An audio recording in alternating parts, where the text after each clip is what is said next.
Yankees defeat the San Diego Padres. They win 2 out of 3 at Yankee Stadium, and they finish the homestand 3-3. So it wasn't great in terms of the Baltimore series, but you look back at it, and if they could have won that second game of the Orioles series, the game, the Nestor Cortez game, you're looking at 4-2, and that's a good mark against the Orioles and the Padres. I know the Padres are, certainly not at full strength, but still. And the Yankees had lost 3 in a row, but they were able to make it work in the last 2 games of the series. So, Anthony Rizzo looked like maybe, he might have been hurt. He left the game early today, but it sounds like it was precautionary. I think it was a neck injury, but it sounds like he should be okay. And he might even be in the lineup tomorrow night at Seattle. So now the Yankees head out west for a tough road trip. At the Mariners, who have good pitching. They are playing a lot better lately. They're currently in extra innings against the Pittsburgh Pirates. So I kind of hope that game goes as long as it possibly can. And, the Mariners can use up as much of that bullpen as possible. But the Yankees go to Seattle, then they'll go to LA to take on the Dodgers. So this will definitely be a tough road trip, no doubt about it. And 6 games against quality teams. But the Yankees are now 32-23. They're 7 games back of the Rays, and you're about a third of the way through the season. So it is what it is. But there's still plenty of time for them to overcome that. And if nothing else, you want to position yourself well, for the wild card. And, right now they're there, but the American League is very strong. Very strong. And so taking on a National League Padre team, who I still think at full strength and when they're right, is one of the best teams in the National League. It was a series at home that you wanted to win and didn't really start off great. And Randy Vasquez made his Major League debut. I thought he looked pretty good. It was not his fault the Yankees didn't win. The Yankees could not touch Joe Musgrove. So it was kind of back-to-back days. Kyle Gibson at the end of the Orioles series, and then Joe Musgrove to start out the Padres series, where the Yankees really just couldn't get things going offensively. And Vasquez really acquitted himself well. And if he needs to be called up again, fine with that. Look, we'll see, right? But in terms of like Johnny Brito or Randy Vasquez, you could go either way with it. But maybe you go Vasquez when that spot opens up another time. Now, keep in mind that Domingo Germán will return tomorrow night at Seattle. So we'll see how he does after being suspended for 10 games for having too much sticky stuff on his hands. So for the Yanks, you're kind of settling in on a lineup now. I'm not going to get into the order. Volpe, has now dropped to the 9 spot, which probably makes sense at this point. But I think certainly against righties, you're going to have Willie Calhoun in there all the time. What's good is it seems like they realize that Calhoun is a better option than Bowers. That seems apparent. And another sort of thing, and this is really versus righties or lefties in my opinion, Connor Falefa is a better option than Oswaldo Cabrera. So I think what's going to happen is against lefties, and this is unideal, but and again, Josh Donaldson should be back soon. Giancarlo Stanton not too far after. So that'll change the look. But for now, against lefties, I guess Oswaldo would be in there for Calhoun, which is not ideal because Oswaldo really is typically a better left-handed hitter. So that role is kind of not what it should be. That was kind of the Hicks role versus lefties. And so now you don't really have one. You don't really have someone there, but that should change hopefully soon. But again, the point being, Calhoun deserves to be in the lineup versus righties all the time. And Connor Falefa, I got to say, look, is it a long-term solution? Absolutely not. But with what you have right now, he's got to be in there basically every day. He's starting to, do what he has to do. And he had a walk-off single as well. Really would have been a double, but it was a walk-off hit down the line in game 2. So wanted to get that out there first. But for the Yanks, again, the offense really a major, major struggle. But it turned around. The offense definitely got going by the end of this series. So, Vasquez was really matching zeros with Musgrove for a long time. And in this game, you had Matt Carpenter make his return after what was a really successful renaissance sort of season for Carpenter last year before he got hurt and was a shell of what he had shown in the postseason. They rushed it back, and he was not very good in that Astros series. So, it was no score for a while until the 5th. And in the fifth, it was a 2-run homer for Juan Soto, a 2-out rally where Jake Cronenworth is hit by a pitch. And this is an unfortunate thing. The fifth and the sixth inning was kind of a similar situation for the Padres. So Cronenworth gets hit, and then Juan Soto absolutely crushes one to right field. A bomb home run, at least 430 feet. His 10th homer of the year gives the Padres a 2-0 lead. It was the one mistake that Vasquez would make, and so Marinaccio would finish that fifth inning. In the top of the sixth, there's 2 out, no one on, and Marinaccio. And for Marinaccio, the results have been mixed. Whereas last season he really found a groove. This year, I still think that he's definitely maybe in the I guess the trust circle. He's probably definitely top 4, right? I do trust him more than Jimmy Cordero, for example. If Ian Hamilton was healthy, I think that is somewhat up for debate, but I digress. But Fernando Tatis, after a walk by Ostinola, moonshot.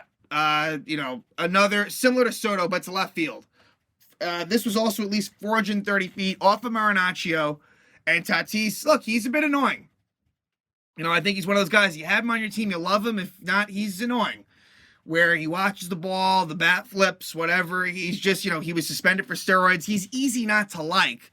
But, so much talent there, and he's fun to watch. But not when it's against your team. Luckily, he's in the National League, and Tatis makes it 4-0. In the bottom of the sixth, Yankees would get their 1 run. Glaber 1-out single, Judge with the double, and then an RBI ground up by Anthony Rizzo. And so that makes it 4-1. Then Brian Weber comes on. To give Brian Weber credit, he really did a very nice job. He just sort of eats innings. Sometimes he's coming to high leverage situations, but he pitches a 1-2-3 7th. The Yankees would have their best opportunity in the bottom of the 7th. A 1-out single by Calhoun, then a Volpe infield single. Then Steven Wilson comes on. He does strike out Kiner-Falefa after a long at bat. Unfortunately, Kiner-Falefa swung at a bad pitch. He was in full swing mode. I wish that he had held off, although the count was still 2-2 at this point. But then Jake Bauers pinches for Ben Rortvedt, and they kept on trying to do that, and Bauers pops out. For me, I want the Jake Bauers experiment to end, and I think that it should sooner than later. So that inning ends right there. Then Weber throws a scoreless 8th inning. Yanks get a 1-out single from Rizzo in the 8th, and LeMahieu grounds out, but LeMahieu, who,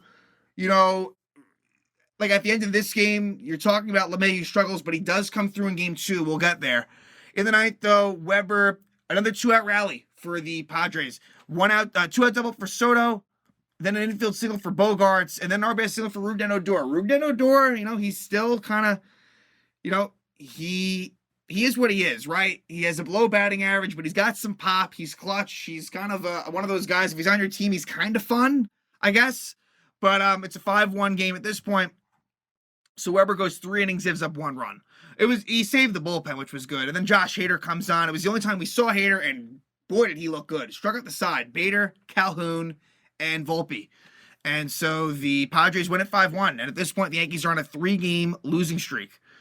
So let's jump to, and by the way, as I am recording this, I had mentioned before the Mariners were in extra innings. The Mariners have now won. It looks like it was a 3-run walk-off home run by, let's see here, Eugenio Suarez. So it was a 2-out. That game almost extended to the 11th inning, but Suarez ended it. So the Mariners, we'll get back to them, but they are really playing pretty well right now. And so that I'm very interested in what that series will bring. So let's jump. And it feels like the Yankees have been playing teams coming off of good streaks, right? Whether it be the Blue Jays or the Orioles. Padres, not really, although they had an emotional win the night before. And now the Mariners, too, are playing pretty well. So it's interesting. The Yankees are kind of just cruising along for the most part. But, they're playing teams that are, hot at the time. So second game, this was a close game. Very close game. This was sort of the closest game throughout innings 1 through 10 in this case. So it would be Luis Severino versus, for the Padres, Michael Wacha. Good pitching matchup in this one, for sure. And Luis Severino, you got to like what you've seen from him. Severino has done the job. This was his first start at Yankee Stadium. He allowed one hit through 6 2/3. It was really, the pitch count was good. It's good to see. You really need Sevy. With Cole, we'll get to Garrett Cole, but with him pitching poorly right now, and with Nestor Cortez as well, really being a bit shaky, and, Sevy is needed, and he's coming through, which is really important. So the Yankees get on the board first in the first inning off of Waka, and it starts out with I think it was a 1-out. Yeah, 1-out. Judge single, Rizzo single first and third, and then LeMahieu with an RBI double. And then Rizzo was thrown out at home.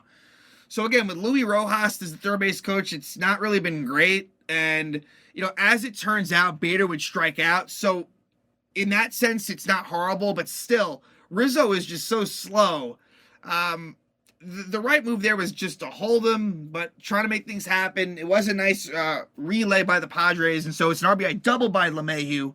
And that would start off a really good game for DJ, and a much-needed one for him. In the fourth, Tatis homers again. It was the only hit that Severino would allow, and so Tatis homers, ties it at 1. Then in the seventh, things get a little bit messy. And look, the Yankee defense in this series was not great, and so with 2 out, it's a walk by Nelson Cruz. It's always the walks that kill you. And it was a walk by Cruz, then Ozokar pinch runs for Cruz, and then with on Sevy's last batter, after Boone came out there, Sevy said, "I'm still good." And look, Sevy should have still been in there. Grisham with a grounder to Glaber, and Glaber boots it, and everyone's safe. So Glaber Torres, again, it's sort of every other series, you're seeing Glaber do something that just is not good. And look, Glaber at the plate has been mostly fine. I'm not going to complain about Torres for the most part, but it's just the mental lapses and, the defensive miscues, and here it was. And it does hurt them. Michael King comes on in the seventh, and it's a single for Ha-Sung Kim. Makes it 2-1 Pods. And so that's a run. It's an unearned run against Severino, and it gives the Padres a 2-1 lead. This could have proved very costly. However, in the seventh, with 1 out, LeMahieu homers to right center field. It was kind of a classic Yankee Stadium homer, but LeMahieu hits his 6th homer of the year. He provides another RBI for the Yanks, and it ties it up at 2. In the 8th, King gets a couple outs, then walks Soto, and then Wandy Peralta comes on, gives up a single to Cronenworth, but then Brandon Dixon grounds out, so it's inning over. Nick Martinez comes on in the 8th inning for the Padres. Oswaldo Cabrera singles, an infield single by Oswaldo, and he's been struggling. And then Higashioka flies out, and this is a play where Oswaldo needs to be tagging up from first. Not smart base running by Oswaldo, so he retreats to first, and then Volpe grounds into a double play. So Anthony Volpe, it's been a struggle for him too. And for Volpe, I think having him bat 9th, it's the place to be right now, certainly. And so you got a couple players and young players in Cabrera and Volpe, definitely struggling right now. So we go to the 9th, and Wandy's is still on. And it was a little bit, look, there was a 1-out walk to Grisham, but he picks him off, and that was big. And so Wandy is able to finish out the 9th inning. In the bottom of the 9th, Glaber singles against Nick Martinez, but then it is Aaron Judge grounding to double play. At this point, I'm thinking, oh, this is not good. Judge double play, hit it hard. But we go to extra innings, and Clay Holmes comes on. And Clay Holmes, it's weird. There's a good Clay Holmes and there's a bad Clay Holmes. Luckily, this was good Clay Holmes. And he gets Austin Nola to fly out, no advance, strikes out Odor looking, and then Tatis grounds out on a really nice play by LeMahieu at third. A bare hand play, he charges in, and he gets Tatis out. And so no runs, and that gives you a major advantage at home. And with the Yankees, and probably in baseball as well, but specifically with the Yankees, we find that they are very good at home in extra innings and not so good on the road in extra innings, and that would prove to be true again here. Greg Allen pinch runs for Rizzo. They intentionally walk LeMahieu, which was the right thing to do, and then Bader bunts, and Allen moves to third. They do get the force out at second, so it's first and third, 1 out. Bader moves to second on defensive indifference, and with Connor Falefa up, second and third, 1 out, and they could have maybe walked him, right? Nick Martinez was on the mound. You could have walked him. It would have been a little bit risky, but with the part of the order that was coming up, might have made some sense, but Connor Falefa wins it. It's a base hit down the line at third. Odor reaches out to grab it, but he can't. And Isaiah Kiner-Falefa's the hero. It's a walk-off single. And the Yankees win 3-2. DJ LeMahieu deserves a lot of credit, as well as Luis Severino in this game. and IKF with the walk-off hit. So we go to the rubber match, and it is a match between Yu Darvish and Garrett Cole. And you would think, okay, this should be a low-scoring game. No, not at all. Not at all. This was a football score final, a 10-7 Yankee win. And Garrett Cole really was not very good. The home run ball is back against Cole. But he wins. So he's 6-0 with a 2.93 ERA. So it all looks good. Win-loss wise, ERA wise. But month of May did not treat him very well. But for Yu Darvish, it was really, really bad. So let's get into it. First inning, Jake Cronenworth home run. 1 out, Cronenworth home run. So Cole, it happens early, it happens often, and it's 1-0. But Aaron Judge, who continues to just play really, really well, homers. It's his 15th homer of the year, ties it up at 1. In the second, though, ugly. All I have to say is ugly. 1 out walk by Ha-Sung Kim, then he's still second, and then a fly out. Okay, innocent enough. Ozokar, who was in because Soto was a late scratch. Soto would later on pinch hit in the 9th, but Ozokar gets a little single into center. And then it all starts bad. So it makes it 2-1 right there. Harrison Bader tries to throw out Kim at the plate. He should not have done that. He airmails it.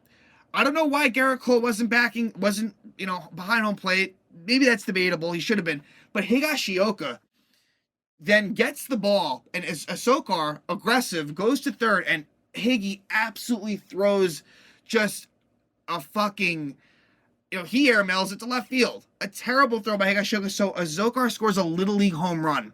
So what was a dunker into center, actually, it's kind of like a 2-run homer.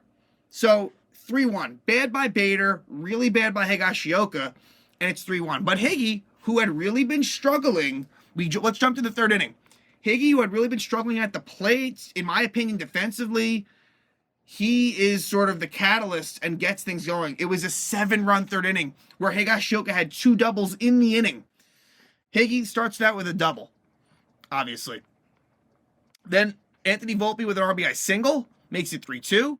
Then Gleyber with a single. Volpe goes to third. Aaron Judge RBI single makes it 3-3. Anthony Rizzo RBI single makes it 4-3. And then DJ LeMahieu is robbed of a 3-run homer. What a catch by Trent Grisham. What a catch. So it could have actually been worse for Darvish. So now it makes it first and third with 1 out. And Bader is able to beat out a double play. That was big. He beat out a double play. Run scores, makes it 5-3. He steals second. And then Willie Calhoun with an RBI double. So it's 6-3. And that's all for Yu Darvish. He is done at that point. So Darvish goes 2 2/3. Drew Carlton comes on, and it doesn't get any better. Isaiah Kiner-Falefa with an RBI single, and then Kyle Higashioka with an RBI double. What an inning. Just hit after hit after hit. Great inning for the Yankees. It's a 7-run inning, and it kind of it's a different series, but it kind of makes up a little bit for that Orioles 7-run inning on Wednesday night. So now we jump to the fourth, and Cole is starting to settle down a bit. Carlton as well for the Padres, and then in the 7th is when Cole loses it. And I should also mention at the end of the 6th is when Rizzo got hurt. It was a pickoff where it was a play where Bogart strikes out and Higgy throws it to Rizzo. And I guess Tatis, his hit might have bumped into Rizzo's upper body, the neck area. Rizzo went down. It was a scary situation, but now we know that it should be okay. I wasn't sure what it could be, right? I wasn't sure if it was a wrist situation, a shoulder, a concussion. But it sounds like he'll be all right. But let's just see for sure whether he's in the lineup tomorrow night. I still wouldn't be shocked if he sits out, but it doesn't seem like this is going to be any type of long-term situation. Matt Carpenter leadoff walk, and then Rugi Odor with a 2-run homer. And so Garrett Cole, that's a bad job. It's 8-5. And to make matters worse, he gives up a single to Ha-Sung Kim, and that's all for Cole. So he leaves the game 8-5, runner on first, no out, with 3 innings to go, and with Michael King and Wandy Peralta basically not available. So Jimmy Cordero comes on, and it starts out bad. Double for Trent Grisham. However, then it gets better. Osokar, it's an RBI ground out, but they are able to get, Gleyber does a nice job. He's able to get Grisham out. And so the run scores, and it's runner on first instead of maybe a runner on second or third. And then Brett Sullivan pinch hits for Nola. Asokar steals second, but then Sullivan strikes out looking, and then Tatis strikes out swinging. So Cordero, it started out shaky, but he gets the job done. Let's jump to the 8th. Ron Marinaccio is on, And for him, it looked shaky early as well. He hits Cronenworth on the first pitch, and then Bogaerts flies out to deep right. That could have been a game-tying home run, but it fell shy at the warning track. And then Carpenter grounds out, and Odor strikes out. So similar to Cordero, starts out bad, but Marinaccio finishes it off strong. And then in the eighth, Bader with a much-needed insurance run. It's a homer for Harrison Bader, who he kind of needed that as well. His sixth homer.